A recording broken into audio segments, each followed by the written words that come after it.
winter, guys. It's freezing, but winter season always brings in a snapper in the bay. So a very effective way of catching snapper is by micro jigging, and today I'm going to talk about the very basic.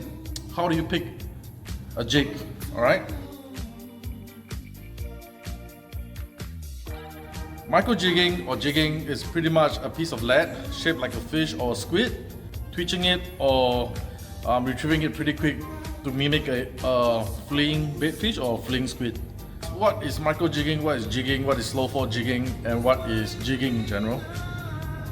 In Australia, we just seem to call everything micro jigging, anything that's flat, slow fall. But anyway, the real definition of micro jigging is jigs that are below 20 grams, like a 12 gram jig, 5 gram jig, 7 gram jig is called micro jigging.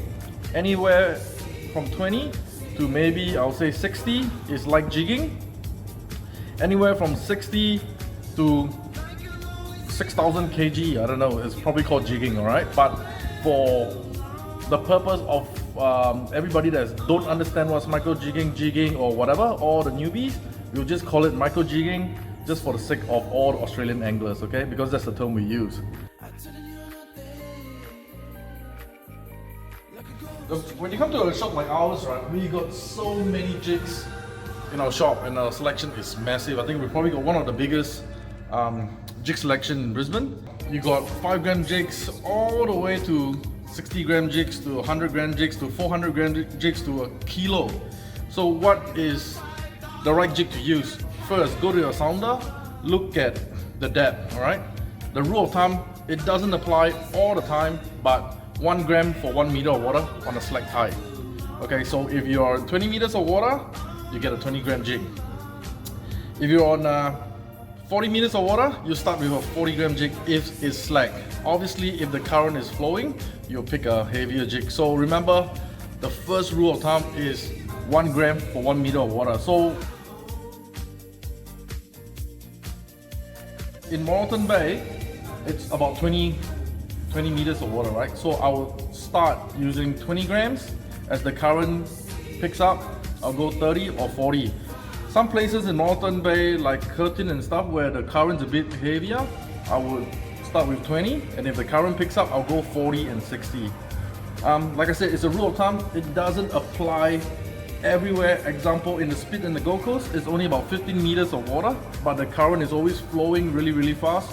I will usually use a 40 gram jig first. 40 grams, 60 grams, up to 80 grams. So it all depends on the current flow, but a rule of thumb, 1 gram for 1 meter of water.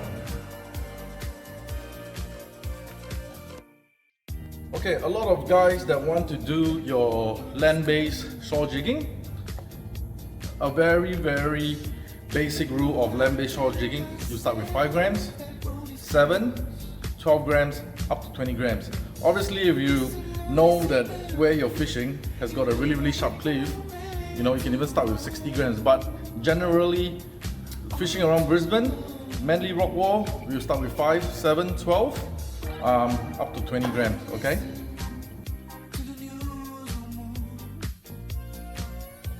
If you are deep jigging offshore, I would usually start with 80 grams, 100 grams, 120, up to 150. Okay, that is my usual jig size in the Gold Coast, or where obviously a 60 gram, if you can get it down to the bottom or the current is not flowing, you know, you can still use a 60 gram. Like I said, 1 gram for 1 meter of water if the current is not flowing.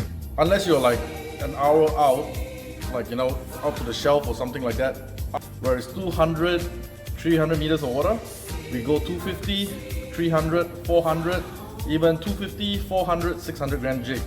So there is no right size jig. It depends on where you're fishing and what the current is doing. But like I said, I'm going to say this one more time, 1 gram for 1 meter of water. Okay, so stay tuned and I will put another video next week explaining what is a slow jig and what's a fast jig.